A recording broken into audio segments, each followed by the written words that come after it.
Hello guys, this is Arpita from BTS army creative sisters. आज আমি তোমাদের বানিয়ে দেখাবো দুইটা ডিজাইনের মাটির গয়না। আর এই ঢাকনাটা দিয়ে ফার্স্টে আমি একটা গোল করে নিলাম। আমি কিন্তু অলরেডি শুরু করে দিয়েছি একটা ডিজাইন বানানো।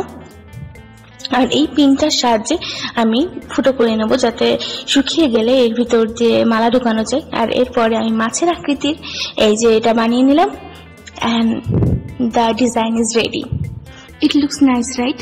And then আমি সেকেন্ড ডিজাইনটা এই যে তোমাদেরকে ছবিতে দেখাচ্ছি ঠিক এইভাবে বানানো ট্রাই করব। আর এই যে ফার্স্ট আমি পাতটা দিয়ে নিয়েছি, পাতটার উপরে এই পদ্মের পাতাটা দিয়ে নিলাম। এরপর আমি এই যে ঠিক এখানটাতে একটা পদ্ম ফুল বসাবো and it's ready. এখন এটা এই দুটাই শুকানোর পালা। টানা 3 দিন রোদে শুকানোর পর এটা একদম রেডি রং করার জন্য। এটা একদম শক্ত হয়ে গেছে। এখন আমি সেম প্রসেসে আবার সাদা দিয়ে ফার্স্টে কোট করে নেব। বেস কালারটা সাদা দিয়ে নিলাম, এই যে ফার্স্টে করে নিলাম। আর এই সাদা কালারটা শুকিয়ে যাওয়ার পর এর উপরে আমি এখন রং করব।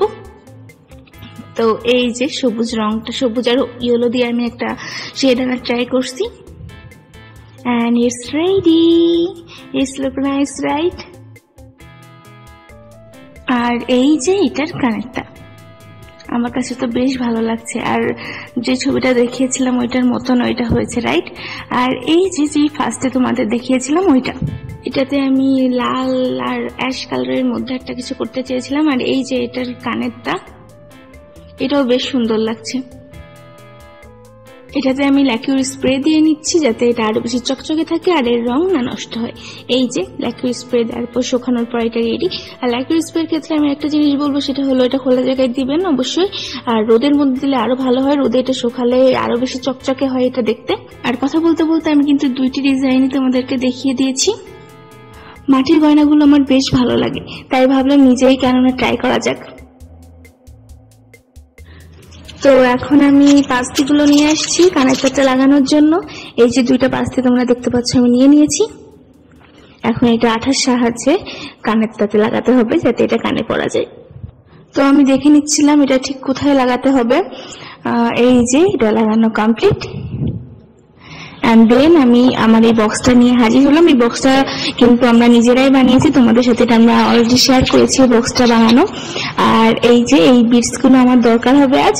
আমি ভাবলাম কিছু কাঠের বিটস নেওয়া যাক, তাহলে হয়তো এগুলো দেখতে ভালো লাগবে। মালাটা করার জন্য আমার আরো লাগবে হলো উল।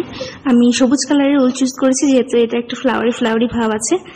আর ইট ইজ রেডি। দেখো তোমাদের কাছে এটা কেমন লাগছে। আমার কাছে তো এটা বেশ ভালো লাগছে। এই গয়নাটা কিন্তু যে কোনো শাড়ির সাথে পরলে অনেক বেশি সুন্দর লাগবে।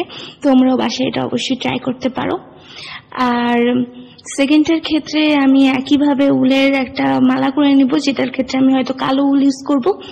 আর আই হোপ যে তোমাদের কাছে এই দুইটা ডিজাইনই গয়নার খুব ভালো লেগেছে। Thank you for watching. See you in my next video and love you all. Bye bye.